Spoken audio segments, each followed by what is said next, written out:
I didn't realize I was being tested until I answered too quickly. It wasn't what she asked that stayed with me. It was the way she watched me while I answered. Quiet, patient, like she already knew the outcome. And in that moment, something shifted. Not in her, in me. I met her on a Tuesday afternoon, the kind of day that doesn't feel important until later. I was sitting at a quiet coffee shop, the one I always go to after work. Same corner seat, same black coffee, same routine. I liked routines. They made things predictable, manageable. I remember checking my phone, replying to emails, thinking about deadlines, normal things. That's when she walked in, not in a dramatic way. No one turned their head, no music paused, but I noticed her. There was something calm about her presence, like she wasn't trying to be seen, but she still was. She looked around, spotted the empty seat across from me, and asked, "Is this taken?" I shook my head. "Go ahead." That's how it started. At first, it was nothing, just small talk, weather, work, the usual polite conversation between two strangers who don't expect anything from each other. But then it slowly shifted.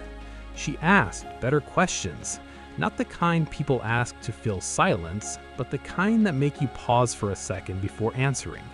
I remember thinking, she listens differently, and I wasn't used to that. Over the next few weeks, we kept running into each other.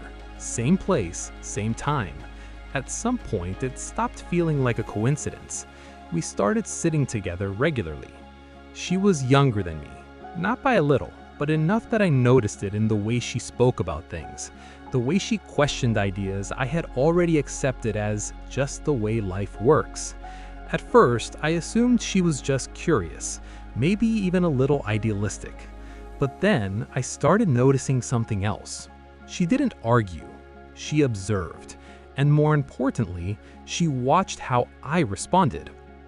One evening, after we'd been talking for almost an hour, she asked me the first question. It seemed simple. She looked at me, slightly tilted her head, and said, "Do you think people ever really change, or do they just learn how to act differently?" I remember leaning back in my chair, thinking it was just an interesting topic. "I think people change," I said confidently. "Life forces you to." She didn't react right away. She just nodded slowly, like she was processing something deeper than my words. She said, "That's interesting." And then she changed the subject. At the time, I didn't think much of it, but later that night, I found myself replaying the moment in my head. Not the question, but the way she listened. It felt like my answer had been noted, filed somewhere.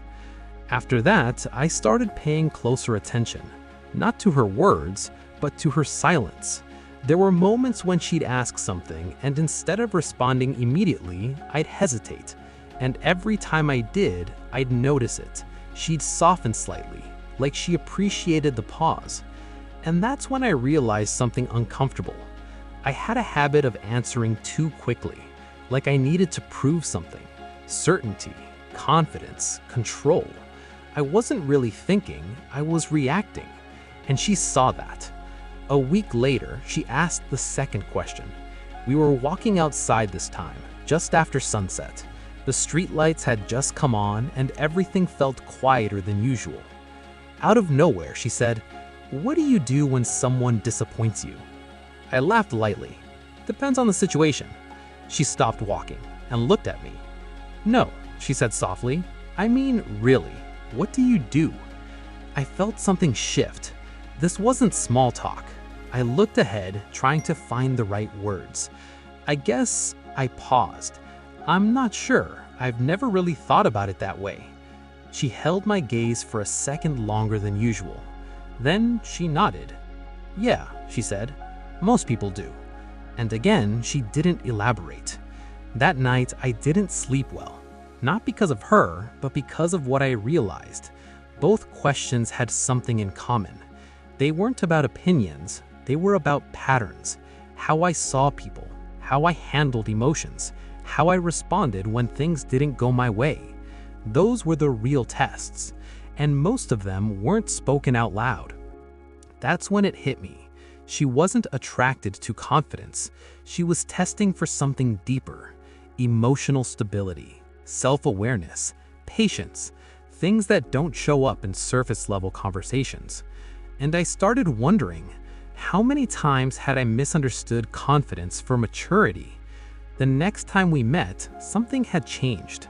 Not in her, but in me. I wasn't trying to answer quickly anymore. I wasn't trying to sound certain.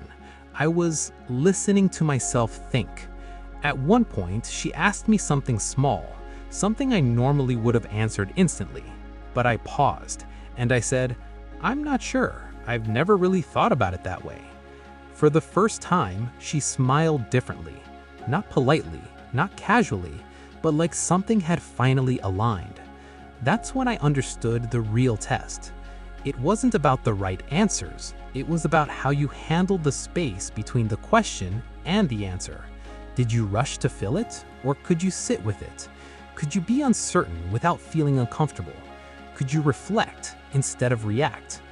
Over time, our conversations became quieter but deeper. We talked less about opinions and more about experiences, less about being right and more about being honest. And I noticed something else. She started opening up more. Not all at once, but gradually. Like trust wasn't given, it was built. And it wasn't built on what I said, it was built on how I showed up. One evening, as we were sitting in that same coffee shop where we first met, she said something that stayed with me.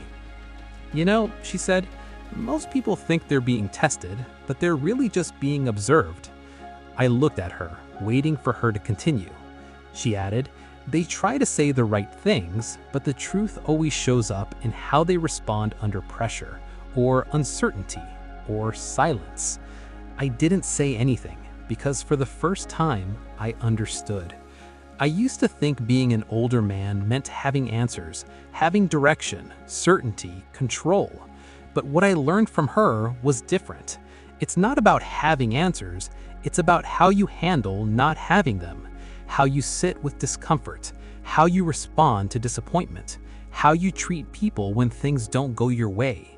Those were the real tests, and most of them weren't spoken out loud.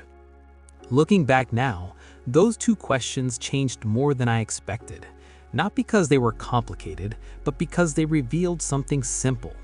We don't connect with people based on what they say. We connect based on how safe they feel to be around. And safety doesn't come from confidence, it comes from consistency, from patience, from emotional control. Things you can't fake for long. I still go to that coffee shop sometimes. Same seat, same routine. But I'm not the same person who sat there before. Now, when someone asks me a question, I don't rush to answer. I pause, not because I don't know, but because I finally understand that the answer isn't the point. The point is who you are while you're answering. And sometimes I wonder, how many moments in life have we misunderstood, not because we didn't hear the question, but because we never realized we were being tested in the first place?